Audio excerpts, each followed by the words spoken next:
নদিয়ার করিমপুরে বিজেপি কর্মীদের লক্ষ্য করে বোমা হামলার অভিযোগ ঘিরে উত্তেজনা ছড়ালো এলাকায়। ঘটনায় আহত হয়েছেন অন্তত 5 জন বিজেপি কর্মী। স্থানীয় সূত্রের খবর, করিমপুর 2 নম্বর ব্লকের সাহেবপাড়া এলাকায় জনকল্যাণ শিবির থেকে বাড়ি ফেরার পথে বিজেপি কর্মীদের উপর হামলা চালানোর অভিযোগ দুষ্কৃতীরা তাদের লক্ষ্য করে বোমা ছোড়ে।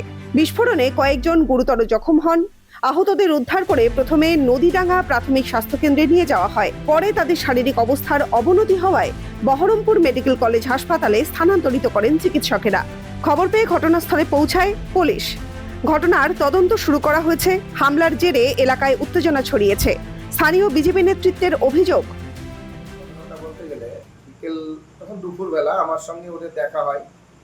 আশরাফুল ছিল এবং সঙ্গে যে আমাদের রবিউল ছিল, যিনি মার খেয়েছেন, ওনাদের সঙ্গে ধরাধাম পঞ্চায়েতের ভিতরে আমার কথা হয়। তারপরে ওনারা বলে, ওনাদেরকে জিজ্ঞেস করি আপনি কোথায় যাবেন, তোমরা কোথায় যাবে?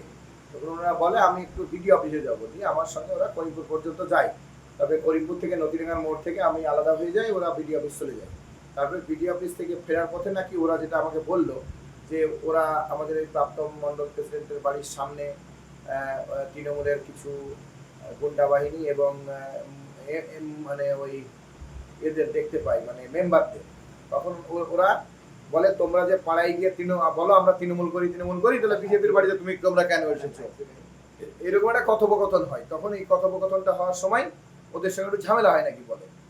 তারপরে সেই ঝামেলাটা হওয়ার পর ওরা বাড়ি চলে যায় যথারীতি। বাড়ি যাওয়ার পর ওরা বাড়িতে ওদের যে গ্রাম সাহেবপাড়া ময়নাতলা পাড়া বলছে, সেখানে ওরা গিয়ে বসে। তখন নাকি তৃণমূলের গুন্ডা বাহিনী এবং মেম্বাররা নাকি বোমবাজি করে। কিন্তু আমি তো দেখিনি, জাস্ট আমি ওদের মুখ থেকে শুনেছি এই পর্যন্তই।